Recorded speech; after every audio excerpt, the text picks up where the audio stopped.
And we're live. Welcome, everybody. This is the Reality Czars podcast, and we're your hosts, Nate and Tony. Hello.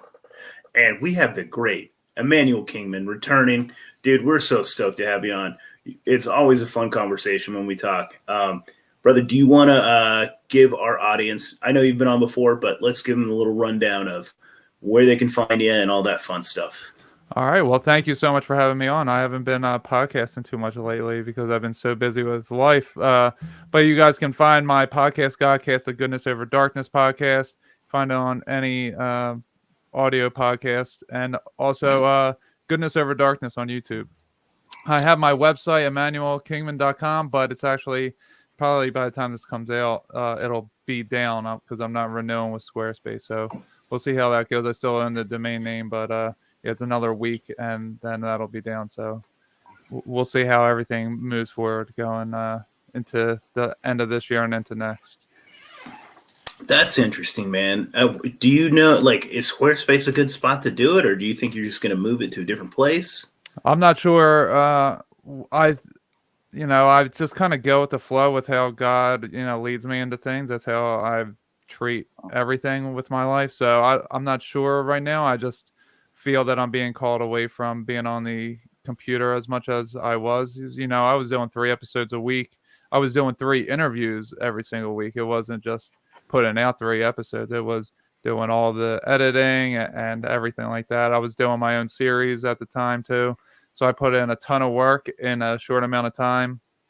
And then now I just got caught away from it. So it's just like a break. I'm not sure if it's like for good, but I just feel I'm being called to be a pillar in my community more so to make acquaintances with everyone that I can come in contact with physically, not so much virtually.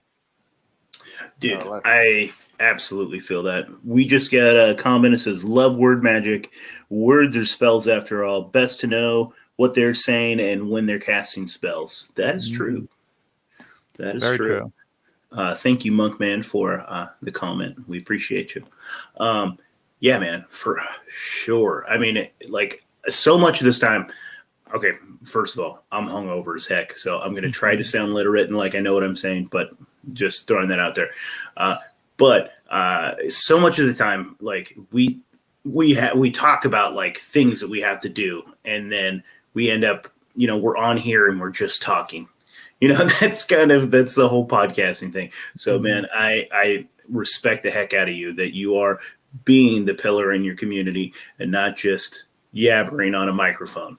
Yeah, well, I appreciate that, but that's what I've always wanted to do. Not necessarily be a pillar in my community, but always be truthful and always be a man of my word. And I'm not just out here, claiming things. Like I was on my daughter's, and I still am for this year, part of the school's governance team. So I'm governing the school and how they're spending funds. I'm part of a monthly meeting. I'm a softball coach, which is taking up a lot of my time right now, but it's something that I love to do, and it's helping me get more acquainted with people that I wouldn't have come in contact with, and I'm influencing them in a positive way. I'm bringing Christ to them, even though it's I'm not preaching the word of Christ. I'm not preaching truth. What I am doing is I'm acting like a man of Christ, and I'm playing positive music, and I'm uplifting these people around me, parents and kids. They're flooding into this team, this organization that I'm with all of a sudden. So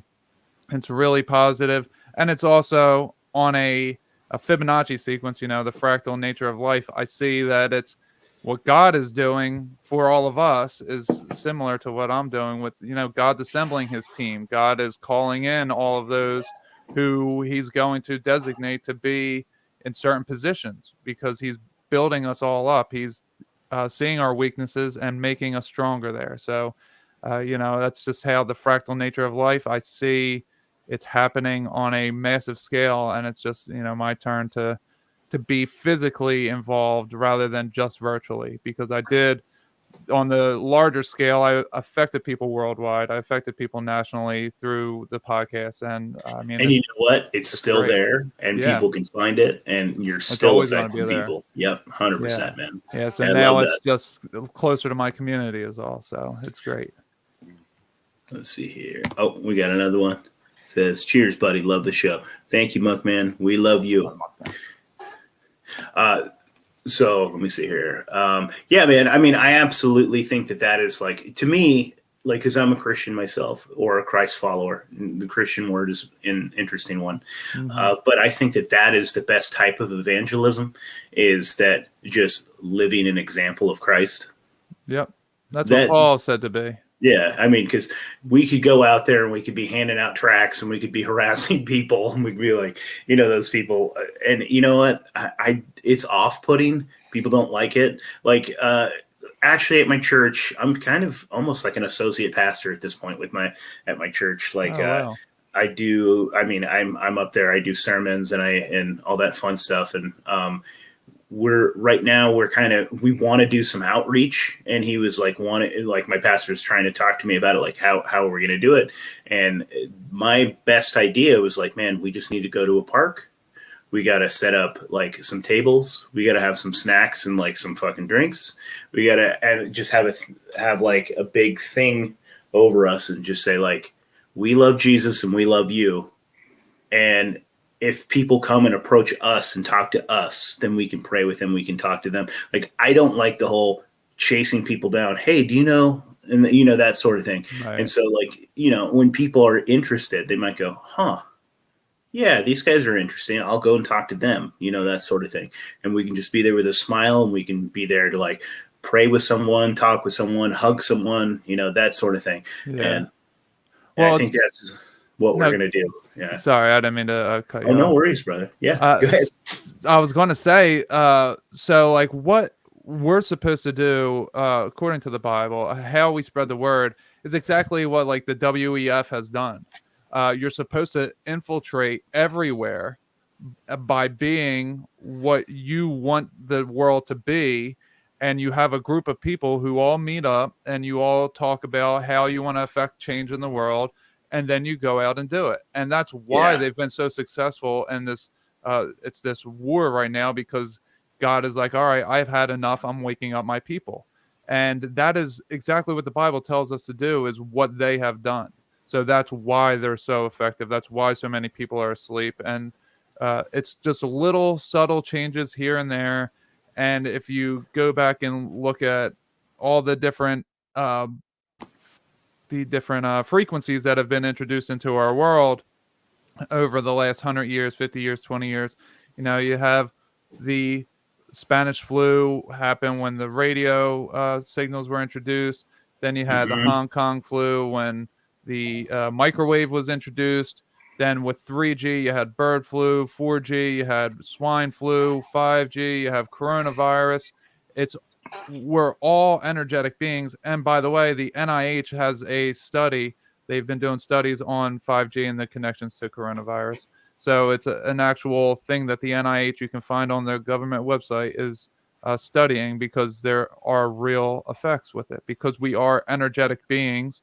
And anything that's coming into our frequency and our vibrational field is affecting us. Now, the way that they do this to make us do what they want us to do is they put little satellites in us. They're little metal chips that they put in our oxygen and our air through chemtrails. They put it in our foods. They put it in our water supply.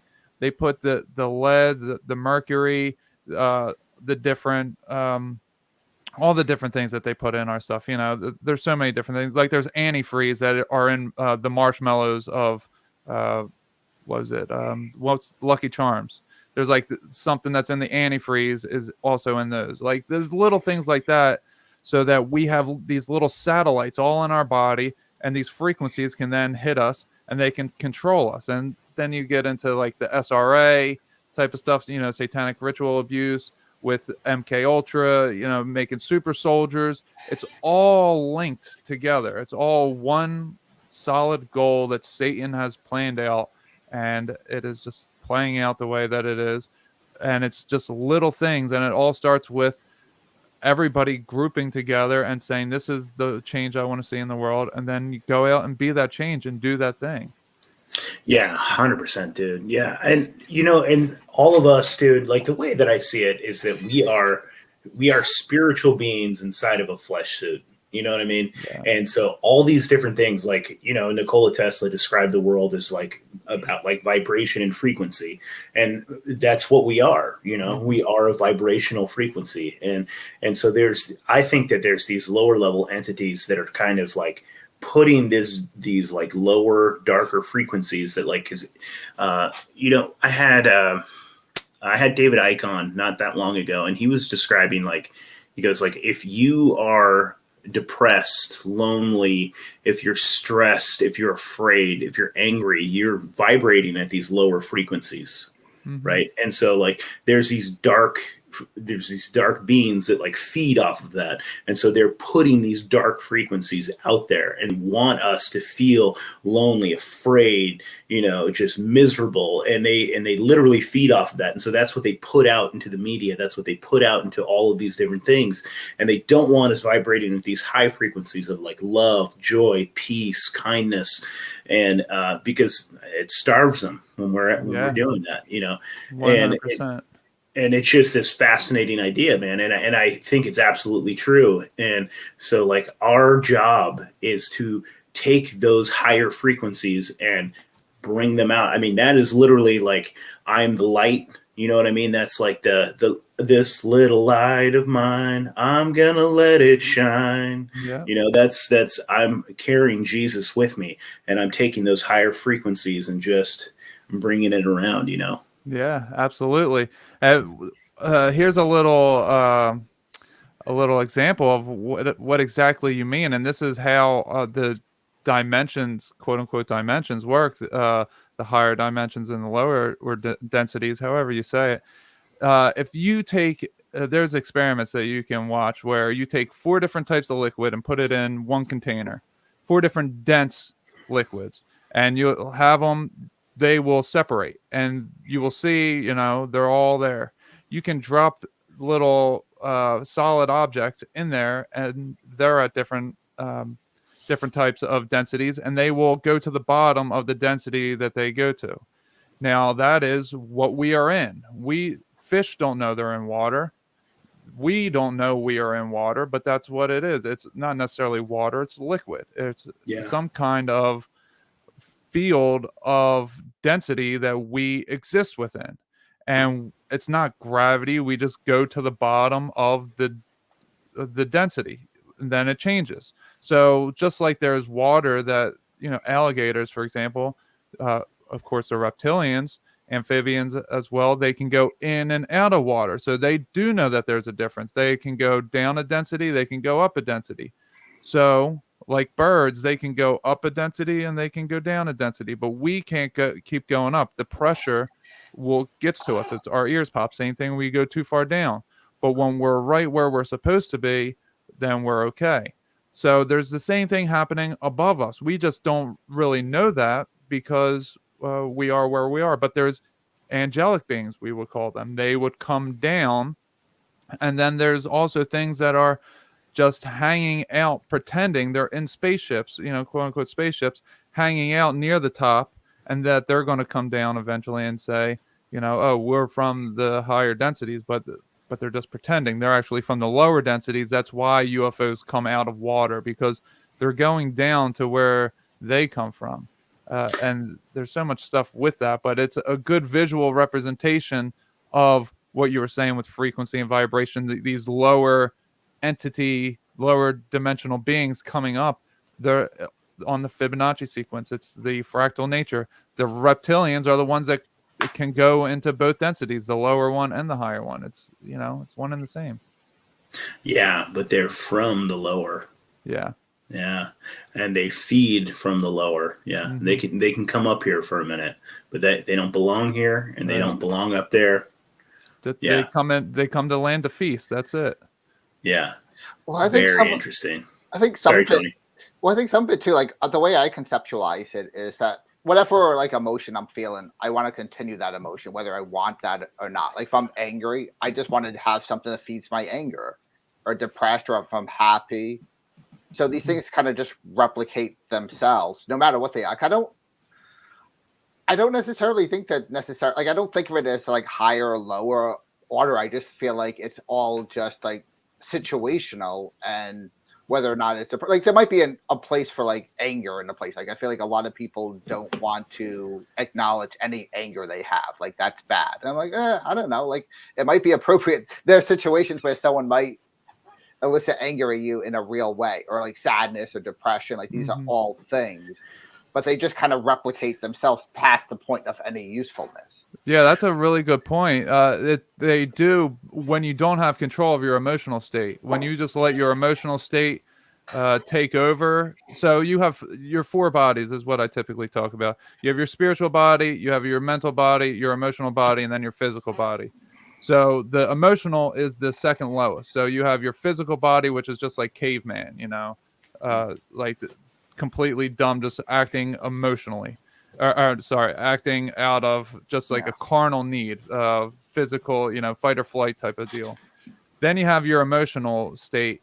That's the next lowest one. So when you just allow yourself to get emotional and your emotions to control you, you're not operating out of the spirit. And then it does, like you're saying, self-replicate, and it feels like you're just feeding whatever emotion it is. You just continue on that path because you're not in control now. Your emotions are in control. Your emotions each have their own personalities. So when we talk about multiple personality, everybody's a multiple personality. You will react differently depending on the emotional state that you're in when something occurs. If you've just did something like sex, if you just had sex and you're in ecstasy, you're going to react to someone saying something offhanded to you in a much different way than if your dog just died, but it's going to be the same situation, but it's just your emotional state. So if you can take control of your emotional state, then you can see that there is a certain order of things, and that these ones down here, these ones I can stop from happening, and actually these ones up here I can continue to happen. I just have to change my state of mind of how I'm perceiving things. So when that person cuts me off, instead of being angry and getting out and yelling and beating my chest or whatever like that, I can say, okay, what is God showing me here? And that now I'm working from my mental state, but I'm not just in my mental state, but I'm trying to get to the spiritual state. So my mental understanding is raising me up to the spiritual state because I've conquered the physical and the emotional. So when you approach it that way, you can see that there is a linear pattern with your emotions. 100%, dude. And what's fascinating about humanity is that, like you say, there's these four states, but it's like it's all human. And so like what's interesting about human is that we can mess with, and we the right word. What am I looking for? We can exist, and we are meant to exist at all of these levels. Like there are times that like there is, like even in the Bible, it describes it. There's righteous anger, and there's a time to be angry, and there's a time to grieve, there's a time to, like, if like your child dies or something terrible, like there's a time to grieve, and that's natural. And we are meant to exist in these states, like, and like all of these different things. And then there's time for joy and peace and love. And it's just fascinating. And it's about, I guess, probably something about conquering these feelings and not being ruled by them. Yes. But also like allowing yourself to feel them when you're supposed to.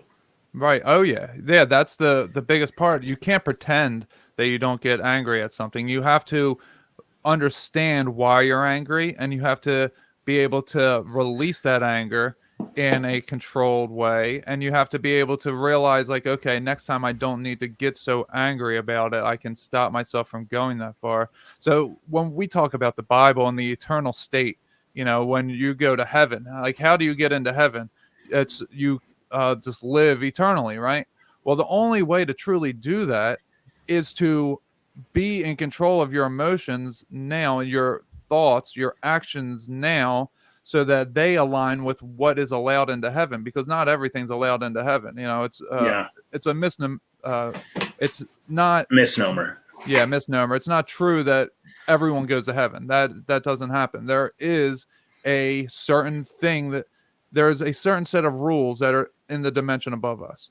And those who fell, They didn't fall. They were kicked out of heaven because they were not abiding by the rules. They broke the rules and they were expelled from it. Just like we sign agreements to act a certain way when we go into work, when we go into school, when we go into wherever. You sign an agreement, you agree to abide by these certain rules. And if you don't, then you're asked to leave or you're escorted out. And that's what happened with the fall. And that's what happens when we go into heaven. So, in order for us to walk into the next world, into the next level, we have to align our thoughts, actions, and words now so that we never die, because we just continue living on, because we're living in a heavenly state on earth. And there is righteous anger. There is times, like you just said beautifully, there's times to accept all those things and to be all those things, but it's also not to allow those things to grow and to become something else other than you.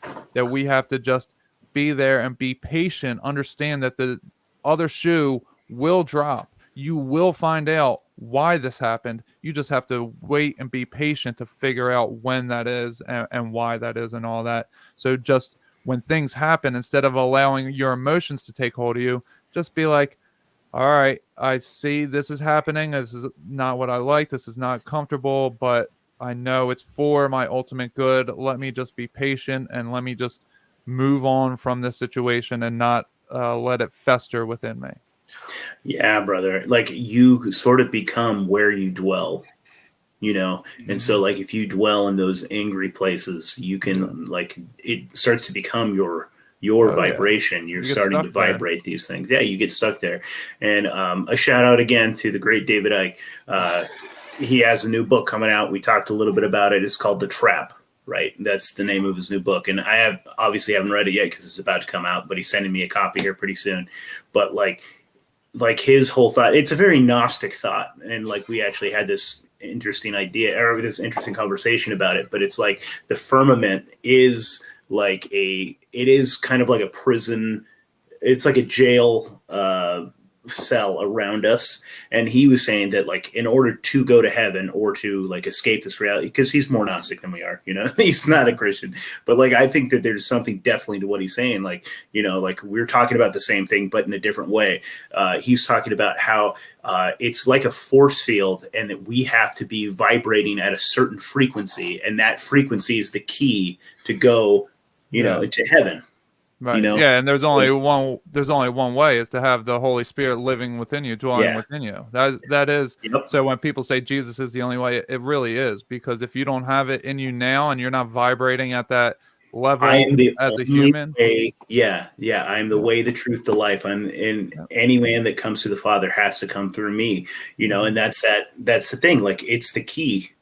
Oh, yeah. That's the key to get out. Yeah. And so, I mean, I 100% believe that. Yeah. And when he died, he actually gave the best parable. So, there's so much prophecy that he starts telling everybody, starts teaching them that, I'm going to be killed and I'm going to rise after 3 days. He starts teaching that. But he uses this one parable. He says, you have a strand of wheat, you have one strand of wheat. But if you rub it together, then it blows in the wind, then it becomes many seeds and it goes everywhere. Right? A lot of people don't really understand, even though they know that he's talking about himself and him dying, they don't really understand that the Holy Spirit was not within people. People could not know God within themselves before he died. So he was the new man, like Paul called him new Adam, second Adam.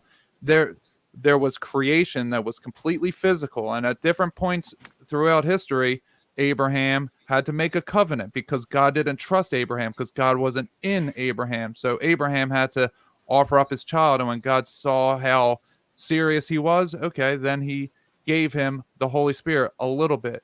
Then Moses was able to be face to face with Jesus before Jesus was born, before Jesus was named. What ended up happening was God was like, no, I have to go down there with my Holy Spirit. I have to die so that other people can have me within them, because they just don't understand. Even the best of them are not very bright. They're not very good. So I have to go show them how to do things. So God comes down, he's then dies so that we can all have God within us. Peter said after in Acts, after Jesus died, he said, now the rocks have become living stones because they were physical and now they have the Holy Spirit. So when we talk about today's day and age, people are like, oh, no, that's metaphor because they don't understand the Old Testament. They don't understand what was happening before Jesus came to earth, that it was only physical creation and he's new Adam, second Adam, was the new man. So there was Adam, physical creation, and then boom, a new one. This one was the Holy Spirit and a human.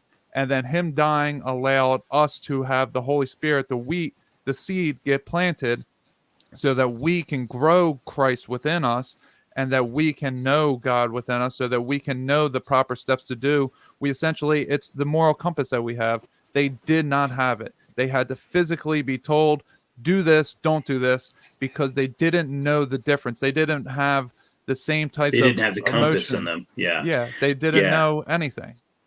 That's fascinating, man. Yeah, absolutely. Like the new Adam. Yeah, because he had to come down here as a man, and he had to come here as a man in this frequency and die and go to conquer death. Yeah. You know, to go there and conquer death. Yeah, because That's super fascinating. His spirit stayed here and it spread instead of going anywhere else because he had the Holy Spirit within him. That cloud that Moses was talking to all the time at the tent of meeting, the tabernacle, that was Jesus. But so Jesus was angry because these people, his chosen people, kept saying, why did you take us out of Egypt where we were slaves just to kill us in the desert? He's like, I'm not going to kill you. Just listen to me. And they wouldn't listen to him. So eventually he had to come down as himself. You know, it's just once you understand that it's evolution is a real thing to a degree. It's not what the science tells us, but evolution is real. That spirit and physical creation are evolving, became one, and now now it's bursting out more.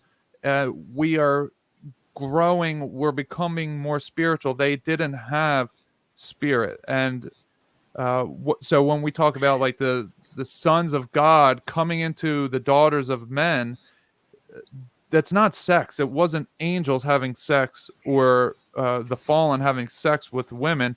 It was spirit coming into a man, entering a man when a man was having sex with his wife, and then that spirit being born from that woman. And now that is the child. That is because a son in those days was equal to his father. So when Jesus said, I am the Son of God, he's saying I'm equal to God because that's how they understood things, that the Son was equal to the Father. So the children of the fallen are actually the fallen just born into physical beings. So they were people with spirit in them, but they weren't the Holy Spirit. They weren't the Spirit of God. They were the spirit of those who were kicked out of heaven.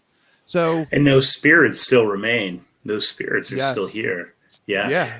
And something that you said was really interesting to me is that these people, they weren't spiritual yet. And so like, even in the Bible, it describes it like when people died at that time, they would go up to, it was to Abraham's bosom, right? Yeah. So like they weren't going to heaven.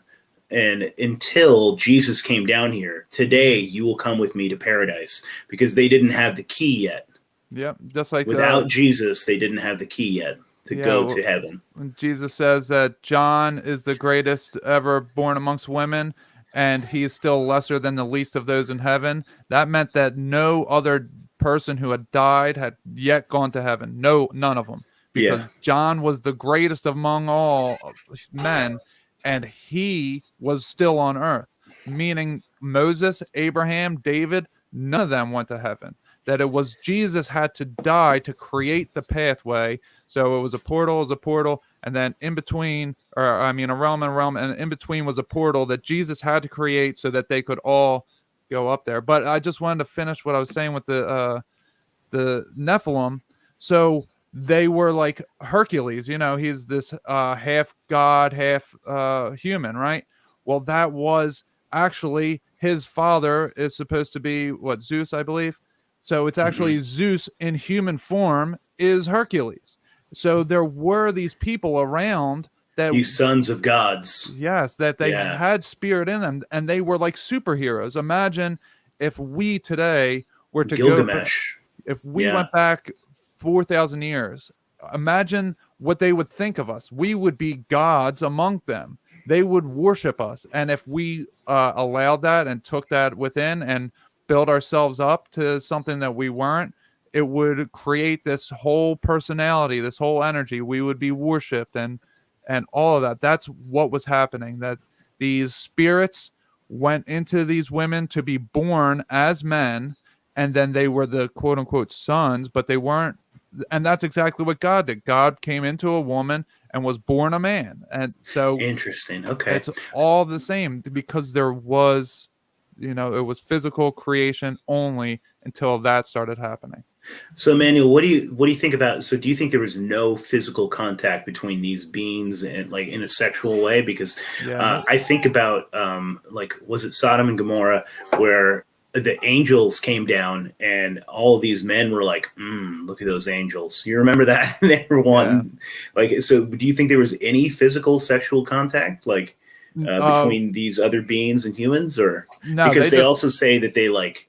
These beings looked at these women. They were like, they looked at like the Watchers looked at them at our great grandmothers, great grandmothers, and we're like, Okay, so do you think there might have been both, or do you think that there was none? Okay. That's so interesting. they could look at them with those eyes, and be interested. But so if you ever done like remote viewing, or if anyone out there has ever done like sending your physical or your consciousness out of your physical body, and you can then affect things in a way. Like if you're having, we'll just say thoughts, if you're just daydreaming about some woman, maybe you saw this woman and you're daydreaming about her, so then you're having sex with her in your mind, essentially.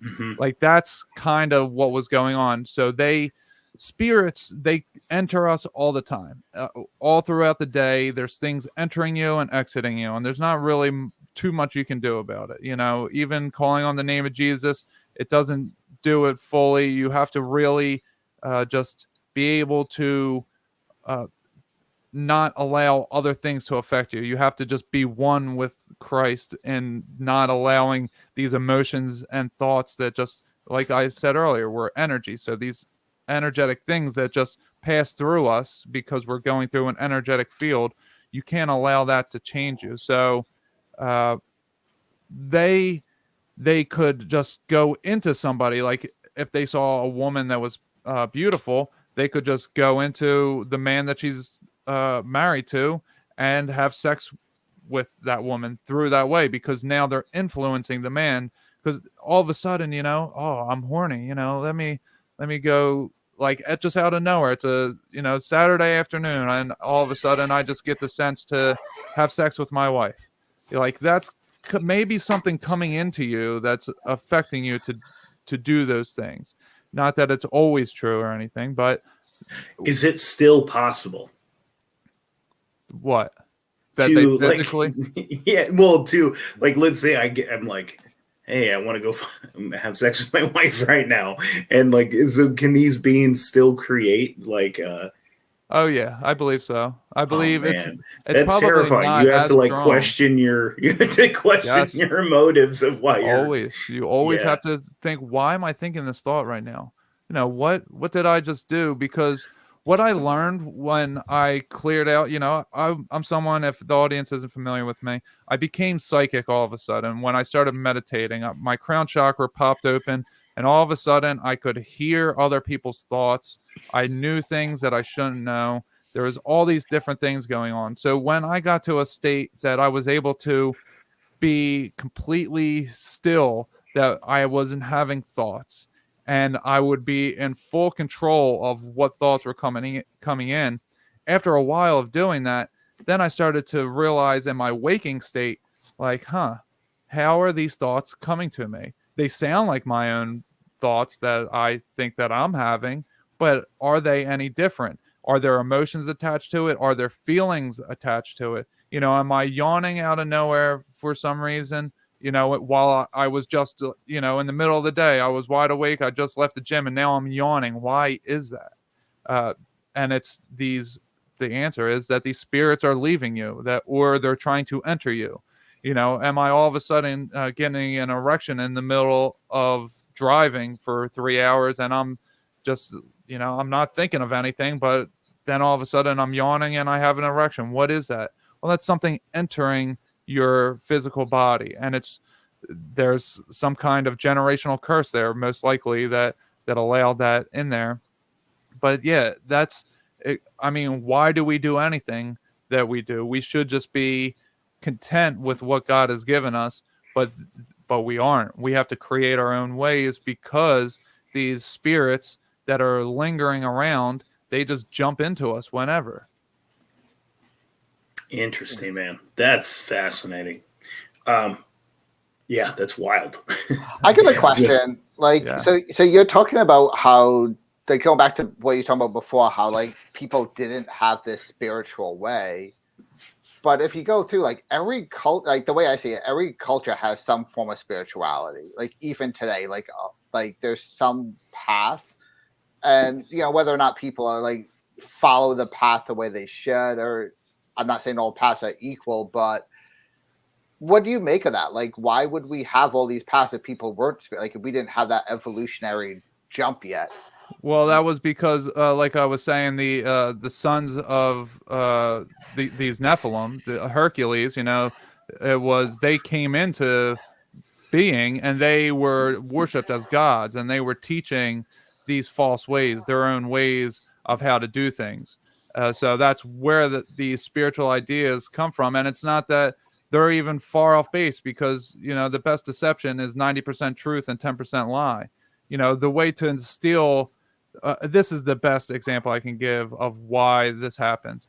Is, okay, say you're very wealthy, right? Yeah. Now maybe you carry a few $1,000s in cash with you. Maybe you carry $20,000 in cash with you at one time. Probably not that much, but say you're carrying a bunch of money. Someone comes up and robs you. All right, and they get the money that they have on you. But say that there's a woman who then deceives you and loves you and gets you to marry her, and now one day you wake up and she stole billions of dollars, stole your whole inheritance. That's what it's about. They are not going to come up and steal your pocket money. No, they want your whole inheritance. Your inheritance is heaven. Your inheritance is Christ. They want to steal all of that from you. They don't want just the crumbs, so they're going to deceive you. It's going to be 90% truth, and then you have to be able to discern the 10% lie. And until you know how to do that, you're going to believe that they're giving the full truth. Well, would you say, like, okay, so I think 90% truth, if you have a system that's like 90% or whatever it is, I don't know, but that seems pretty good to me if you know that you don't have a perfect system. And to me, it's like, I don't think the option to have a perfect system is real, because even if you've got like this perfect system, we still have to filter it through our own nervous system, and we're going to get stuff wrong. Like if we learn anything, whenever you learn something, there's points of you learning where you go, oh, and I was doing this wrong for like 20 years. And if I just do this one little thing, and you go back and tweak it. So like, we never have this perfect like execution of this perfect plan. So it's like, I don't know what the number to shoot for, but I feel like, I understand. Yeah, no, what you're saying, like 90%, it seems good enough, right? And what you're saying, that we're not perfect. There's no way. It's always a process that we're going through. We're trying to perfect ourselves, but there is a process. Jesus Christ was perfection, is perfection, and that is the system that is in place for us to follow His lead. Now, we're not always going to get it right, but when we say 90% truth, that's not like getting things. That's not taking a test and getting a 90 on the test. That is saying that there's everything I'm saying to you up to a certain point is true, and then I lie to you, and that lie is then the top of the whole thing. So now your foundation is built on a lie. You built this relationship with this woman, right? And she lied to you about her name, her age, whatever, something that's very important. She lied to you about, and now you're 5 years down the line and you find out she lied to you. Now, was everything else, is that just good enough and it's okay? She cheated on you 2 years ago. Well, it was 90% good. Is that good enough? No, in my book, it's not good enough. So, and that 10% too is the key. yes, At exactly. 10%, it's like they can sell you this house and it can be beautiful and furnished, but if you don't have the key to get inside, what good is this house? Or if it has Like, mold in it, the yeah, foundation has termites. yeah, Yeah. interesting. Yeah, that's fascinating, brother. Tony, do you have any more questions about that?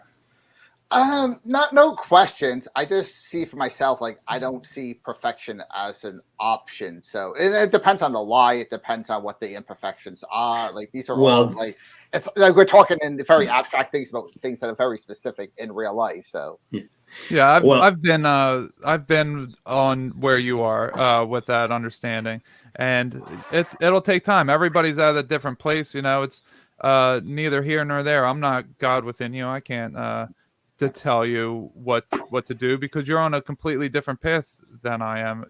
We're all in a different place and different time and space, and you can only know the truth within yourself. So you are where you are for a reason, and once you figure things out where you are, then you'll move to where you're going to. And it's it's always a process, and the only perfection is the transformation that occurs. It is the Christ within you becoming the dominant force and then taking over and uh, knocking out the strong man that has been having hold of us at one time. yeah. interesting. I love it, man. So let's start talking some word magic. All right, let's get into it.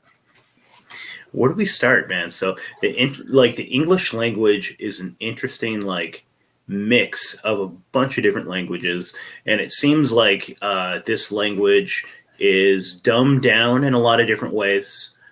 It has a lot of key roots in other languages that are important, and it seems like the English language has been used and specifically cultivated, after centuries, we had Old English, we had all these different, to get to where we're at right now.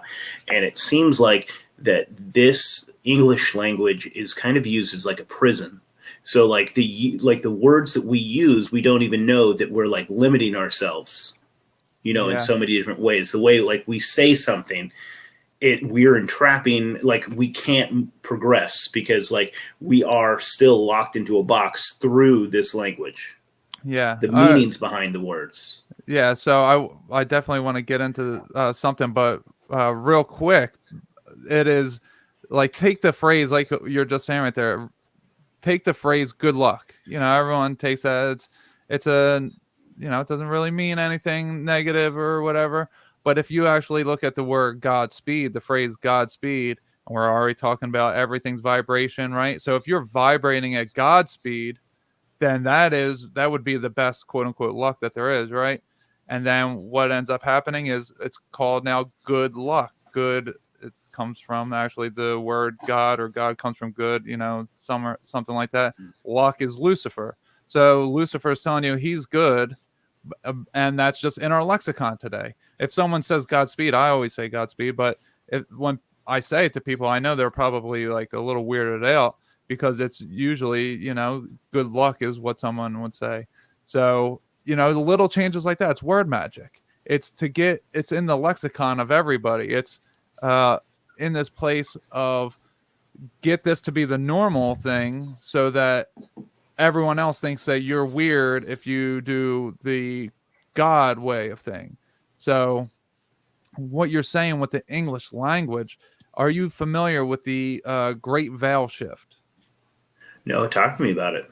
Okay, well, there's two different ones. There's 1200s and 1800s. The English Mm-hmm. language had a vowel shift where the way that we pronounce words changed. The way that we spelled different words changed. So now we have the English language as presented to us, and it's very weird. It doesn't make any sense how steak STAKE and steak STEAK, why it's the same sound when they're spelled very differently. So if you go back to these different vowel shifts, there was one way of things in the prior to the 1200s, and then they shifted some. uh I don't know the details of it all well enough to speak on it in full. I suggest everybody look it up, the Great Veil Shift. But they changed how things were pronounced and how things were spelled for 600 years. And then they kind of changed it back, but they didn't really change it back fully because some words got carried over each way. So the way you pronounce something from the 1200s uh, is now being talked about now, but in between it was shifted, and then it was shifted back. So then there's all this confusion, and that's why the English language is so confusing, which I think has been done purposely, because I think the English language was probably the first language, it's probably the original one, and then it got changed to other languages, and then it got changed back. Because if you look at Latin, for instance, Latin is a one world language. You look at all of your maps, globes, you look at all the medical words, all of the legalese, it's all written in Latin everywhere. You know, maybe people that use different alphabets, like China, for instance, maybe it's not Latin, but for the most part, Latin was a one world language. Now, English is also a one world language, but it's for the common people. Latin Yeah. was for the quote unquote elites, the elites. It was, The illuminated ones. yeah, they had the Latin. So if you look at, French, Spanish, and Italian all come from Latin. Now, those languages are very different, vastly different than the English language. But Latin itself isn't all that different. Now, it is, and there's different parts of it that you wouldn't be able to read, but you would be able to pronounce everything. It would sound very similar to the way you pronounce English words. It's not going to be like, it's not going to sound very foreign. Like if you started speaking Greek, you start speaking Hebrew, you start speaking Russian, these sound very different than English and Latin. But English and Latin are very, very similar. I believe that are they are one and the same almost, that they come from the same root language, that there was one root language that split them and then they split and so on and so forth. Yeah, man, that's super fascinating. I've definitely heard that about Latin. That was a way for them to occult and obscure things, Yeah. And so we had like common language that we all spoke, but this was for the lower folk, and so they kept things occulted. Like the Bible, they kept in Latin, and like only the priestly class and only the really, really high elites, like even sometimes a lot of kings and queens and stuff didn't know Latin.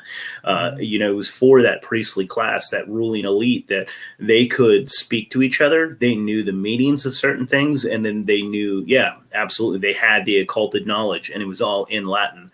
And so I think a lot of times, man, I think Latin, it's probably pretty important to learn at this point. And it would probably be pretty difficult for most folk, but I think that. But anyways, what do you think about this too? Have you dug into the Bach saga at all? Yeah. Well, I haven't dug into it, but I did a show with Andy. We had like 10 episodes, Worship in the Storm, and Dan and Naki Dan. I've done a couple episodes with him, so I'm somewhat familiar with it. And there is a big part of it is that how language, physical beings, how would they start talking to each other? They would start making sounds. How does a baby start talking? It starts making noise, right? So there is a big part of what they say, what Bach Saga says is very true, is that words are broken down into different sounds when you take it back to its original. Like I just said, elites, we say elites. It's the elites run the world. The elites, ites means people of. El means God. The people of God. That's how, and that's kind of what the Bach Saga is describing. That you break down words into what their original word actually means. Like you can take almost any word that has multiple Elites sounds. too is close to enlightened too. The elites, the enlightened ones. Yeah, that's interesting. Yeah, you can take any word that has multiple sounds and you can break down each sound and figure out that, this is actually a word. and this actually has a meaning, and then this meaning plus this meaning actually gives the meaning of that word. Whoa, that's mind-blowing. Stuff like that happens a lot with the Boxdog. Yeah. Elite, the L light, yeah, God's light. Yeah. Interesting. Huh. Yeah, man. The language that we use, if we only knew. I mean, listening to people. I love Andy, and dude, anytime I listen to those folks, dude, I get my mind blown. I'm like, oh my gosh, dude. Yeah, it's so much great. fun. Yeah, look at the word vowel, VOWEL, vowel, AEIOU, and sometimes Y, right? Okay, break that down. Vow, L. Vow meaning a solemn promise, L meaning God, to or from God. A solemn promise from God is what? AEIO or U. And what was God's name was so holy and sacred that the Jewish people couldn't write it down, so they only used consonants. So his name must have been all vowels. His name must have been something like AEIOU, however you pronounce that, which they wrote down as Yahweh, but maybe it's more like Yahuwah. And it wouldn't have been the YHWH wouldn't have been involved. It would have just been AEIOU is what God's name is. And what's God? All God is his promises are yes and amen, right? He gives us these promises, which is a vow. So it's like everything explains itself within itself. You just have to know the different pieces that surround it to say, oh yeah, that's a very clear picture that I very much understand this now. Interesting, man. Yeah. That's fascinating. So what are some, do you have any examples for us? Like, what are some words that keep us trapped, that keep us locked? Well, yeah, like good luck is that's a phrase, not necessarily just one word, but that's a phrase that that'll keep you stuck. There's a lot of different things that will say. I don't have anything on the top of my mind, but as I talk or as we talk, I'm sure some things will pop up. But there's just like when we have to be very careful with how we say things and why we say things. We have to have a full understanding of what we're saying. And once you understand what you're doing, you have to be able to stop yourself from it. You have to be able to back up from it. So, like, elites is not something that I typically like to say because it has that L in there. And L actually, it's like Saturn. If you bring it all the way back, it'll be Saturn, who is Kronos, So it's not even the God, the God we're talking about, the Christian Bible. Who knows how it actually goes? Because, like I said in the beginning, I think English was the original language, or actually a branch off of the original language. So there's a lot of different things. So there was the one woman. Do you know who I'm talking about? She was on Tinfoil Hat a while ago. I forget her name. She's an old lady. She does all this different word magic stuff. I don't know. I don't think I saw that one. Oh yeah, it's an older one. It's probably like in the 300s or something. She's great. She has her own website. She's been on a couple different podcasts, but she'll break things down so many different ways. Like she's just like this wizard with words. Yeah, and I mean if you understand it, like it's wizardry. Oh yeah, it's like you said, sorcery. A wizard with words. Yeah, absolutely. Yeah. Go ahead. Have you ever gotten into E Prime? No, I don't know what that is. It was this guy, Korzybski. He's like some philosopher in the 20s, and he decided to not use the word to be or is in the language. And I experimented with this for a couple of years. And his whole thesis was that so much of our arguments are based upon us trying to project reality on each other. So, like, I come into a room, it's like, it's cold in here. And you're like, I'm not cold. You know what I mean? And instead of just going like, I'm cold. So trying to retrain the brain to, and I've been kind of just more and more fascinated with it because so much of our conflict is stuff that it's like, you're having this perception, I'm having this perception. And there's no reason why, we can be in the same room and you can be cold and I can be warm. But if we're fighting over, and that's just like stupid example, but it just translates to so many different layers. Yeah, no, that's great because it does retrain your brain. That's kind of like I was saying was you have to be careful with how you word things, and once you know, then you think about it more often. So, like, here's an example: if they're saying something is safe and effective, right? Well, safe and effective for what? They're just saying those words, and we're putting in our own perception of what that means on a general basis. So when someone says, "Oh, put this in your body," it's safe and effective to do what? It's safe and effective to protect me from this thing, or that it's safe and effective that I'm going to be an experiment and they're it's going to be effective to their experiment that they're not telling me about. It You is know, safe. I was gonna say, like, it's safe for me to not be sued for you for me to inject you, and it's effective for me to get a lot of money. say So there yeah, you go. Yeah, Yeah, but they're not lying. there's a lot of stuff like that in our language where it's not lies, they're just leading you to believe something. It's programming. yeah, that's They're really good. they're leading you to believe something because they have already set up these set of circumstances and events that have gotten you to be where you are. So they're like, okay, they're very predictable in how they're going to react, how they're going to understand this. So I'm going to say this, and it's not a lie, and it's not what they think it's going to mean, but they're going to take it as this way, and then they take it as that way. It happens all the time with like everything. Like you can put out there like uh the best business in the county, or all these different things that aren't necessarily true unless you like break it down to subcategory, subcategory, subcategory. Oh, okay, it is actually true, so it's legally standing, he can say that, but it's not true on the scale that we're thinking it's true. Like how does someone say the number one rated news network and the number one national news? Like these different companies will say those different things, so they both can't be true, but they both are true in ways that are very different, but they're presenting it as like their thing. Like my podcast, if you look it up right now, I could present I'm top 5% globally. My podcast top 5%. It's still like 150,000 podcasts, but it's very deceiving if I'm like, yeah, top 5%. You can So find some category that you're top five in for sure. yeah.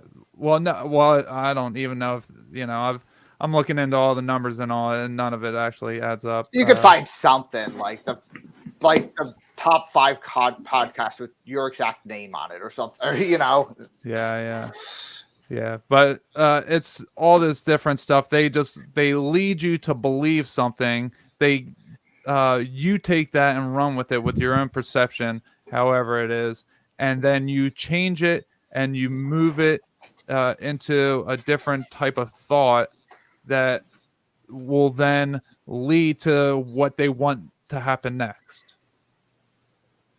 That's a Yeah, chain link man. of events that we just carry on. Yeah, I mean, and that also goes back to like marketing and advertising and the way that I mean, to me, that's magic too. The things that they put into our subconscious. Yeah. Yeah, like you sentence, you say a sentence, you get sentenced to jail, right? Period. It's the end of a sentence, right? Or it's highlighting something. Like if I say, I'm doing this, period, that I'm putting some emphasis on it. There's so many like onomatopoeias, words that we make up because they have sound, but they have meaning to them. Like if we say boom, if I say a sentence and then say boom, well, that is something, but boom is just really a noise. It's an explosion. But now we've created it as this word and we all understand what this word means, but it's not actually a word, it's just a sound.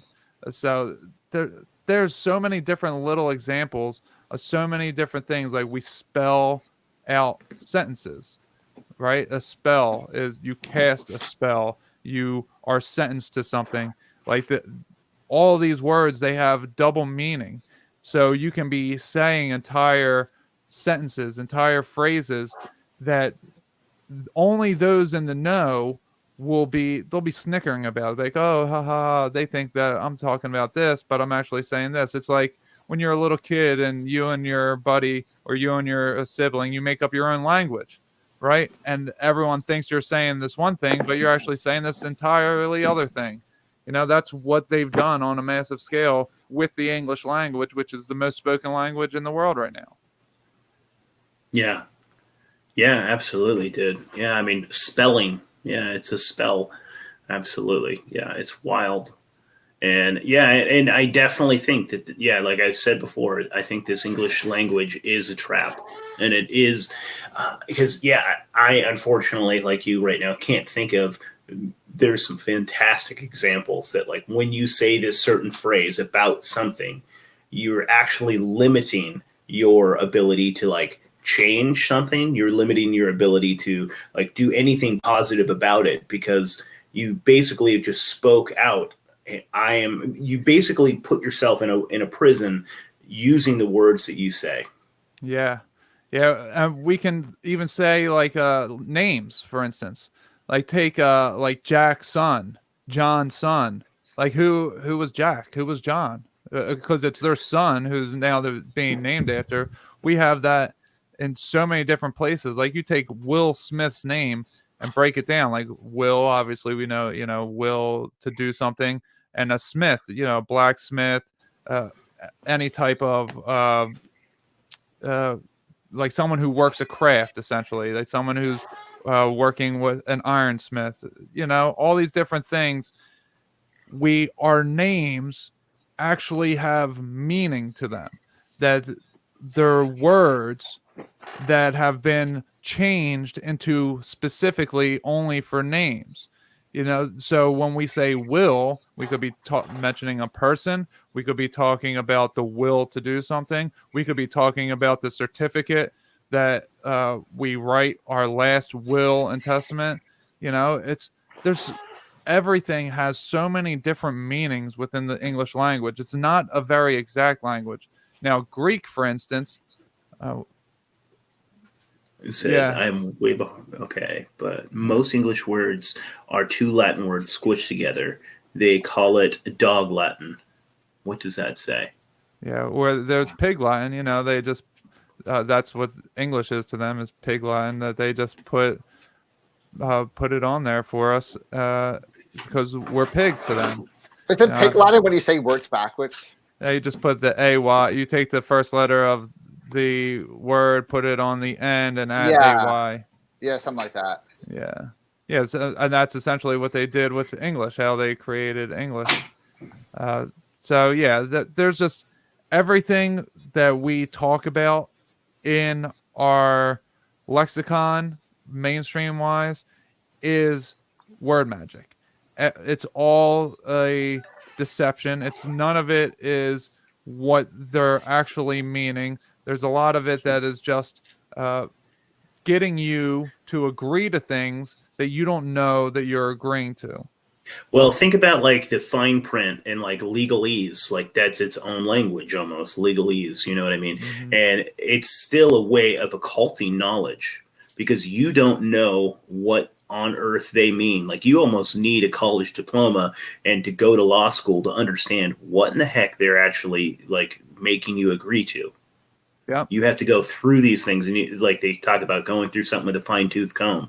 And it's fascinating too, is that like they can be imprisoning or they can be liberating. Words can be, right? Yeah. Because like a spell is just a thing and you can use it like the way a gun can be used. And so like I know a guy, I'm actually going to reach out to him pretty soon. Real smart dude. And he was able to he started, I don't know exactly what these people did. Like let's say you want to invest money with me. I can't remember what they're called. And so he invests your money for you, like, whatever that is.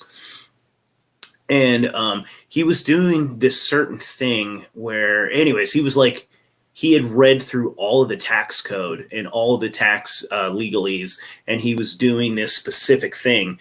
And he was getting audited every year. And they were coming in and they were like picking through his stuff with a fine-tooth comb again. They're looking through his stuff. And they're like, what makes you think you could do this? Why were you doing this? And he's like, And he said like the first couple of years he was like always scared, and he was like, well, because I read through that and it doesn't say I couldn't do that. And they're like, well, I didn't say you couldn't do that. I haven't seen someone do this before. So that's just, so there's ways that, so like he wasn't even in trouble. They were just like, how'd you know you could do that? You know, and he's like, well, because I read through this. And so like he was saving himself a ton of money, and the IRS was like, yeah, no, yeah, you're absolutely able to do that. I think they were probably like saying, who told you could do this? You know what I mean? Like, because they don't expect you to use those words to liberate yourself. Mm-hmm. You know? Yeah, it's like that sovereign citizen thing. Like that is. Have you guys looked into that at all? Just a little bit. That stuff is, it takes a lot to be able to. And you have to do it correctly. Yeah, you have to be very patient too. Because there's people that are thrown in jail for a couple days while the like feds are trying to figure it out, or the local government's trying to figure out what's going on, and then they'll let them go. But you just have to be very patient. You can't give them reason to do anything else with it. Like a license, you don't even need a license. You don't need to register your car, because all that is for interstate commerce. And if you're not transporting interstate commerce, then you don't need it. But you only, they can't infringe on your right to travel. Right. I'm not driving, I'm traveling. And we're the interstate commerce that is being transferred. So that's why, or intrastate, however it works out. Because even things like that, intrastate versus interstate. And that's something that's a very common thing, that people don't know the difference between intra and inter, because it's so close together. Inter means like going outside of, and intra means within. So it's still, even though that's like a common thing, it's still very weird. The word abracadabra, it's a magic word, right? It means in the original Aramaic, I will create as I speak. So it's literally a magic word, but 6-year-olds don't know that. They don't know they're saying an Aramaic phrase when they say that word. There's a ton of that, and it's put into our lexicon for us to say different things. Government, entertainment. What do? You enter, and then tain, you hold, and meant. It's I forget. It's to hold your mind. Yeah, that's it. Mente. Mente, yeah. So it's to enter and hold your mind. I mean, it's all of these different things are broken down into certain phrases, and you look up the root of it, and it has these tremendous meanings to it. It's just really incredible. Yeah, 100%, dude. Yeah, I think that one is always my favorite, is government. People look at it like it's a positive, and it basically means to govern your mind, to control your mind. Yeah. You look at alcohol, that is a Muslim, Islam. It's alcohol is what, some kind of demon or something, right? And you have alcohol, and then we have spirits, wine and spirits. Like these are all different things that are all related, and when you think, or when you don't think about it, you're like, okay, that's just weird, or you don't have any concept of it, and it's never a thought to you. But once you start to put them all together, you're like, oh, okay, I get it now. I see the bigger picture. I understand what this is saying. Definitely. I gotta take off right now. I have some prior obligations, so just want to throw that out there. But great talking. Yeah, cheers, it was great seeing you again. Take care.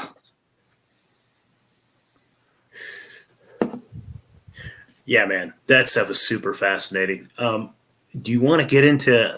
We were talking a bit before we started recording. I want to hear your idea about Bigfoot. Okay, well, so I have a couple ideas about Bigfoot, but so when I was reading the Old Testament part, way back in the beginning, I think it's not Genesis, I think it's in Exodus. It starts talking about Jacob and Esau, the sons of Isaac, and Jacob is blind, but he can still smell, he can still feel, and Jacob's mother wanted Jacob to be the son who was blessed. So she had Jacob go and steal Esau's blessing. So she put him in sheep's wool in order to deceive Isaac into blessing Jacob. And he had to wear one of Esau's shirts as well. And it talks about Esau as one of the red-haired, it's like red and hairy. It's not necessarily red-haired, but it's red and hairy people. And if for whatever reason Isaac could notice the difference in the smell because Esau smelled very pungent, and the feeling, it had to be his shirt and it had to be sheep's wool in order to convince Isaac that it was Esau. So once I read that, I was like, that's Bigfoot. I was like, these smells, and he's hairy, and he was a hunter. He was actually this great hunter. He was always out in the wild, running free. He was the wild one. He was running free, hunting things down and killing them. He actually is claimed to have killed Nimrod in the Book of Jasher. So do you think they were two lines then too, right? Like, do you think possibly because they created maybe two different lines, you know? Right. Well, all I was going to say was like, do you think that, first of all, do you think that Esau maybe was created by a spirit? Do you think that he was do you think that that's a possibility that he had a spirit maybe in him? Okay. I think that and maybe that's why the mom wanted Jacob to have the blessing. Well, did they have different mothers? Or was that Jacob? I know he had a bunch of different I think he did have a different mother. Yeah, so they were. I think you're right. I think they were. Yeah. Yeah, I think Isaac had two different wives. Maybe I'm wrong on that, but even so, maybe it's just how physical creation worked itself out. You know, I don't necessarily know that it was a spirit that created him, but he had this pack of wild people who were hunters. And remember when Jacob had to go to Esau and he wanted to give him like everything. He was just like sending all these people ahead over and over to give him things because he thought Esau was going to kill him because he stole his inheritance. And the wild one, you know, he's the wild one. He's hairy. He smells, and he's a hunter. And when we talk about Bigfoot, it's the red-haired ones are the ones that are said to be aggressive, right? Mm-hmm. Yeah, man. Well, see, I see this connection too, where you always hear about these redheaded like giants. Like that is what I hear described, and so it just made me think of like it doesn't describe, I don't think, Esau's stature, right. But that is fascinating, man, because like you can even, I mean, even today, I'm going to forget exactly where that was, but that was I know it was in Afghanistan and in a certain town. They talked about Kandahar, yeah. Kandahar. And that giant that was in a cave, and they had heard whispers about it, so they went to investigate it, and that giant just murdered quite a few of them until they were able to shoot him and kill him. Mm-hmm. And he was described as this like 10 feet tall, like bright red hair, just beastly, you know. Yeah, that's super fascinating. And I wonder if there still must be that type of blood still around. Yeah, I would imagine so.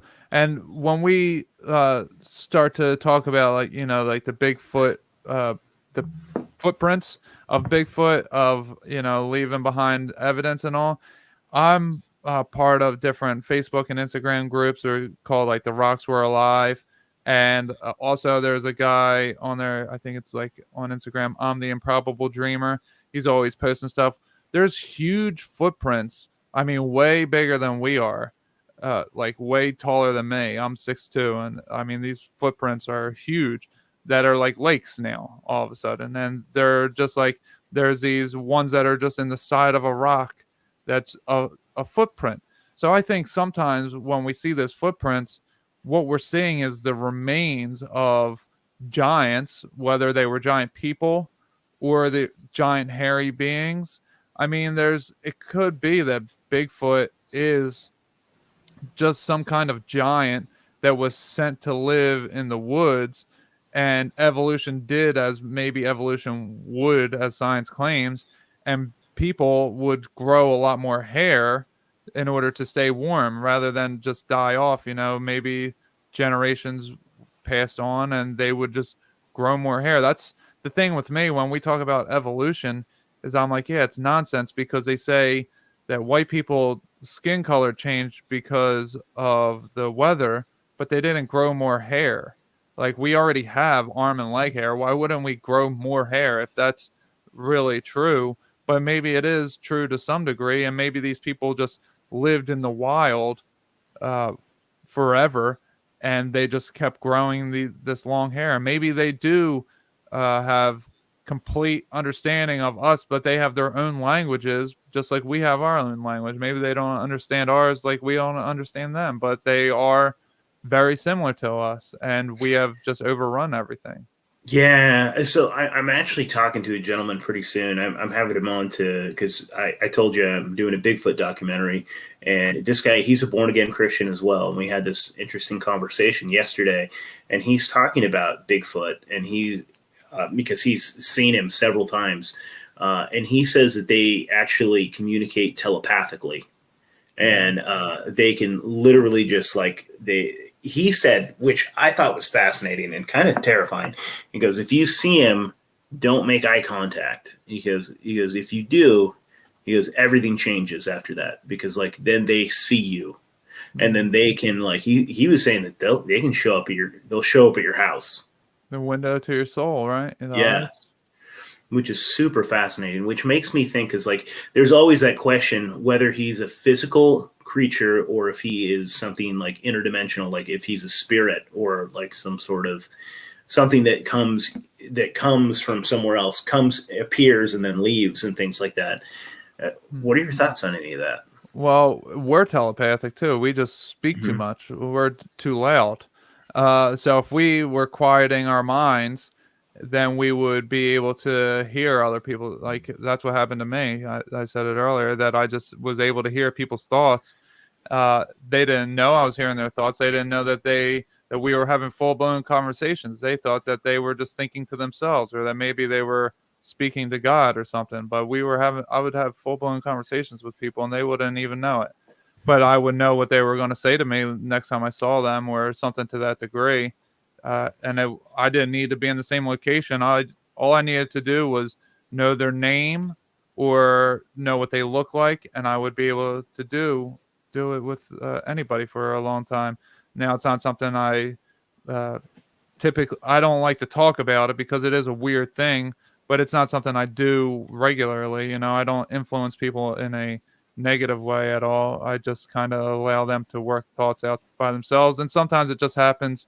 It just pops in my head for no reason of my own. It just kind of happens. So yeah, we're very telepathic, and I believe if we were all living in nature and we weren't, ruining everything with roads and all the different stuff that we have, that we would figure out a way to step from one portal into another portal, that we would be able to, our eyes would adjust, and we would be able to see the difference in frequencies and be able to, cross over so that we couldn't be seen, things like that. When we try capturing them on film, right, something always happens to the film, and people are like, well, I don't know what happened. Like, well, they're not understanding that there's an electromagnetic magnetivity or magnetic electric and magnet pulses that are coming off of these devices, and they're like, oh, I'm just not going to go over there.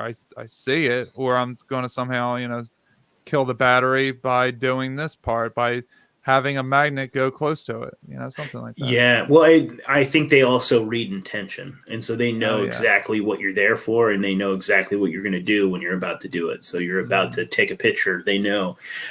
That's fascinating. And so these creatures, these Bigfoot, oh man, I had something I was going to say and I don't remember.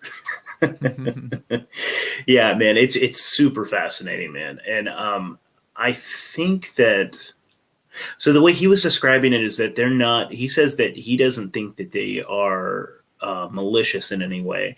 He said that, like, oh, that's what I was going to ask you. So when you say that you can type so you can like read people's thoughts, like you are like connecting on a psychic level, and like these folks don't even know it, like because they are hidden, right? They don't know that they can, right? So it's kind of like, so are you like connecting with them like in a subconscious level? Is it No, it's like active thought. it's active thought? Interesting. And so can you like, because like what you were saying is like you don't interfere with people in a negative way. Can you like send people positive feelings and things like that? Can you change a room, like the atmosphere of a room, by Oh, yeah. just like, interesting. I do, And and it is on the subconscious level as well. yeah, Sometimes. because that's kind of what I was thinking, and I also find it fascinating when you're talking about like how humans, we are very psychic and we are meant to connect and talk with each other, and they do like if we were one with nature again, if we weren't like fighting our own nature by like trying to, I mean, I'm inside of a house right now, you know, that's not necessarily natural, but that we would be able to psychically connect and we would be able to talk again. And I think about like, I know it's not good to call them the elite, but whatever they are, they always try to steal the real and they always try to sell us back the fake, you know? And so it's like they are already talking about how they want us to be able to connect. They want us to be able to like psychically talk with each other, but it's not going to be the way that we're supposed to.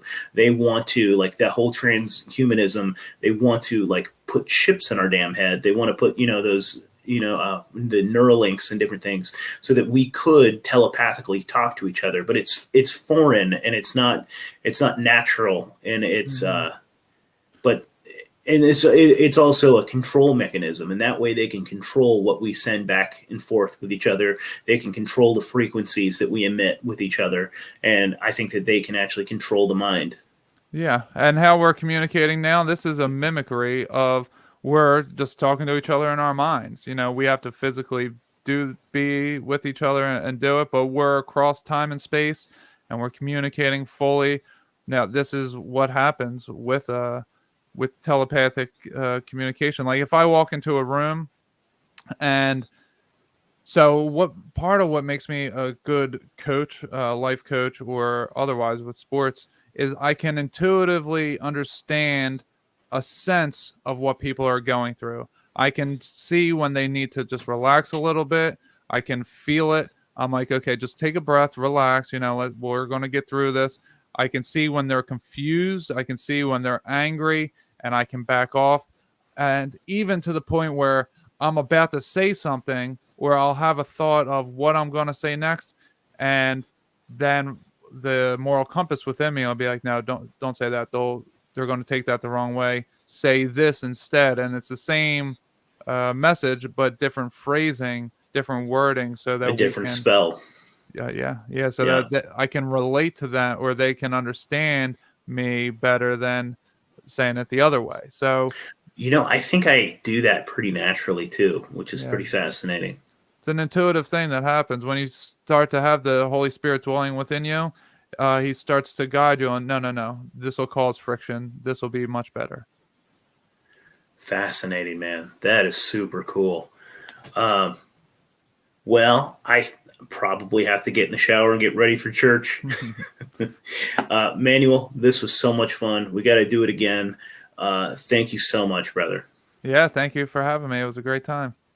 Do you want to give your plugs one more time? Yeah, Godcast, the Goodness Over Darkness podcast on all audio platforms, and on YouTube is Goodness Over Darkness. Awesome, brother. I appreciate you, man. Yes, sir. Have a good one. See you, brother.